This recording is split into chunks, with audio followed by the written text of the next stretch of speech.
Assalamualaikum warahmatullahi wabarakatuh. Selamat datang di kelas daring Pendidikan Pancasila Kewarganegaraan. Apa kabar anak-anakku sekalian? Semoga dalam kondisi sehat walafiat. Yang sedang sakit semoga lekas diberikan kesembuhan. Anak-anakku sekalian, hari ini kita akan membahas tentang persatuan dan kesatuan bangsa dalam Negara Kesatuan Republik Indonesia. Ada 4 sub yang akan kita bahas. Yang pertama tentang makna persatuan dan kesatuan bangsa. Yang kedua tentang kehidupan bernegara dalam konsep Negara Kesatuan Republik Indonesia. Yang ketiga tentang faktor pendorong dan penghambat persatuan dan kesatuan bangsa Indonesia. Dan yang terakhir, yang keempat adalah tentang perilaku yang menunjukkan sikap menjaga keutuhan Negara Kesatuan Republik Indonesia. Anak-anakku sekalian, hari ini kita akan membahas tentang makna persatuan dan kesatuan bangsa. Yang pertama kita akan bahas tentang hakikat persatuan dan kesatuan bangsa. Anak-anakku sekalian, kita telah mempelajari bahwa persatuan Indonesia terbentuk melalui perjuangan yang panjang. Bangsa Indonesia adalah bangsa yang majemuk. Indonesia memiliki ratusan suku, bangsa, bahasa, maupun adat istiadat dengan ribuan pulau dan jumlah penduduk yang besar. Untuk mencapai persatuan hingga diproklamasikannya kemerdekaan bukan hal yang mudah dilakukan. Persatuan dan kemerdekaan negara Indonesia dapat dicapai karena rahmat Tuhan Yang Maha Esa dan persatuan rakyat Indonesia. Nah, anak-anakku sekalian, untuk memahami makna persatuan dan kesatuan bangsa Indonesia, kita harus mengerti arti persatuan dan kesatuan. Persatuan dan kesatuan berasal dari kata satu yang berarti utuh atau tidak terpecah belah. Nah, jadi anak-anakku sekalian, persatuan dan kesatuan bangsa Indonesia dapat diartikan bersatunya berbagai bangsa dengan yang memiliki perbedaan suku, bahasa, maupun adat istiadat yang mendiami wilayah Indonesia menjadi satu kebulatan utuh dan serasi.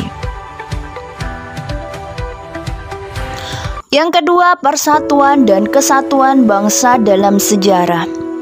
Kita telah merasakan persatuan dan kesatuan bangsa Indonesia. Persatuan dan kesatuan bangsa ini terbentuk dari proses yang panjang. Persatuan dan kesatuan bangsa Indonesia tidak secara tiba-tiba hadir dan menggerakkan kemerdekaan Indonesia yang diproklamasikan tanggal 17 Agustus 1945. Bangsa Indonesia telah ratusan tahun mengalami penjajahan. Perlawanan yang dilakukan hampir selalu dipatahkan penjajah. Antara lain karena perlawanan dilakukan secara terpisah di berbagai tempat. Pada awal abad ke-20, para pelajar Indonesia menyadari bahwa Indonesia hanya dapat merdeka jika rakyatnya bersatu. Pada tanggal 20 Mei 1908 dibentuklah Budi Utomo oleh Dr. Sutomo dan para mahasiswa Stovia.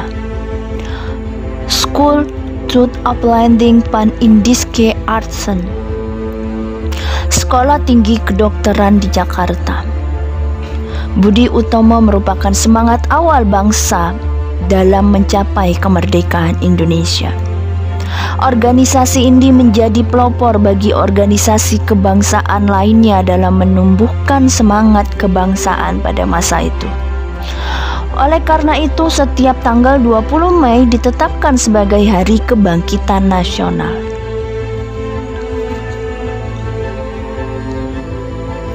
Pada tanggal 27 sampai dengan 28 Oktober 1928, dilangsungkanlah Kongres Pemuda kedua di Jakarta. Kongres dihadiri oleh 9 organisasi pemuda, yakni Jong Sumatranenborn, Pemuda Indonesia. Sekar Rukun, Jong Islamienten, Jong Bataksbon, Jong Selebes, Pemuda Kaum Betawi, dan PPPI, Perhimpunan Pelajar Indonesia.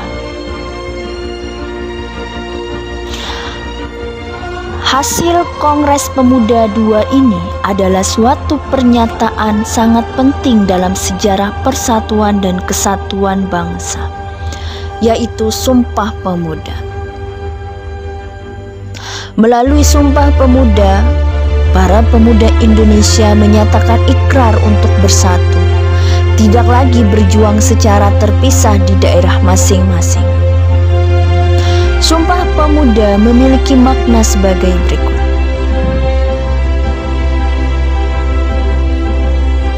Sejak 28 Oktober 1928, dengan diikrarkannya Sumpah Pemuda, rakyat Indonesia berjuang dengan gigih, pantang menyerah, memperkokoh semangat persatuan dan kesatuan bangsa. Akhirnya berkat rahmat Tuhan Yang Maha Esa, Indonesia dapat memproklamasikan kemerdekaan sebagai bangsa merdeka pada 17 Agustus 1945. Selanjutnya ada prinsip-prinsip persatuan dan kesatuan bangsa. Terdapat beberapa prinsip untuk memperkokoh persatuan dan kesatuan sebagai bangsa. Prinsip tersebut antara lain sebagai berikut. Yang pertama, Bhinneka Tunggal Ika. Nah, anak-anakku sekalian, Bhinneka Tunggal Ika ini bermakna bahwa Indonesia sebagai bangsa terdiri atas berbagai suku, bangsa, bahasa, agama, dan adat istiadat, tetapi tetap bersatu dalam Negara Kesatuan Republik Indonesia. Melalui prinsip Bhinneka Tunggal Ika, bangsa Indonesia ini, anak-anakku sekalian, wajib menjauhkan diri dari sikap-sikap mementingkan kelompok sendiri, sukuisme, dan fanatisme yang berlebihan, sehingga dapat terhindar dari perpecahan bangsa. Prinsip yang kedua adalah nasionalisme. Nah, anak-anakku sekalian, paham ini meletakkan kesetiaan tertinggi individu yang harus diberikan kepada negara dan bangsa. Nah, anak-anakku sekalian, nasionalisme bertujuan agar individu sebagai warga negara memiliki suatu sikap atau perbuatan untuk mencurahkan segala tenaga dan pikiran demi kemajuan, kehormatan, dan tegaknya kedaulatan bangsa dan negara.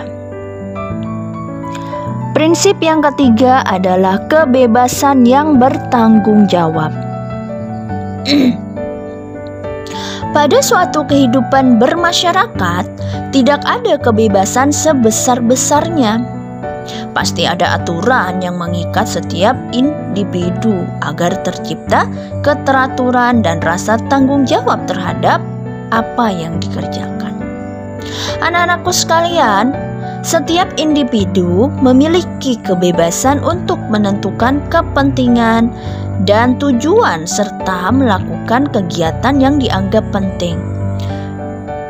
Namun, anakku sekalian, dalam menentukan tujuan dan melaksanakan kegiatan, individu dibatasi oleh etika dan norma yang berlaku dalam masyarakat.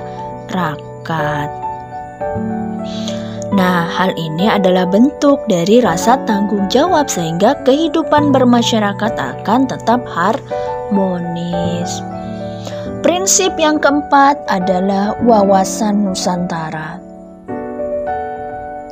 Anak-anakku sekalian, wawasan Nusantara di sini adalah cara pandang bangsa Indonesia tentang diri dan lingkungannya berdasarkan Pancasila dan Undang-Undang Dasar Negara Kesatuan Republik Indonesia tahun 1945.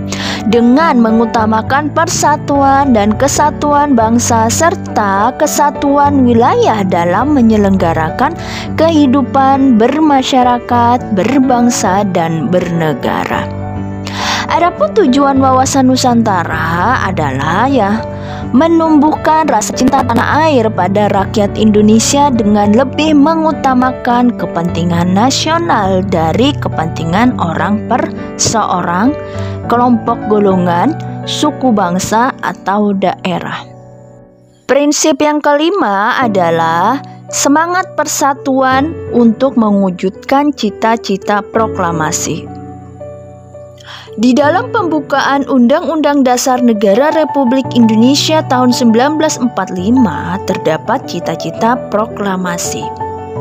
Cita-cita tersebut adalah untuk mewujudkan masyarakat yang adil dan makmur berdasarkan Pancasila dalam wadah Negara Kesatuan Republik Indonesia.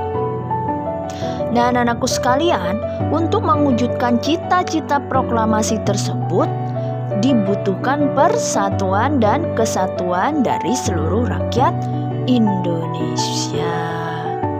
Sekian dari materi hari ini. Apabila ada yang belum dipahami, silakan ditanyakan, tidak usah takut, tidak usah ragu. Sebelum mengakhiri pembelajaran kali ini, silakan kalian kerjakan evaluasinya. Ibu akhiri, Assalamualaikum warahmatullahi wabarakatuh. Sekian dan terima kasih.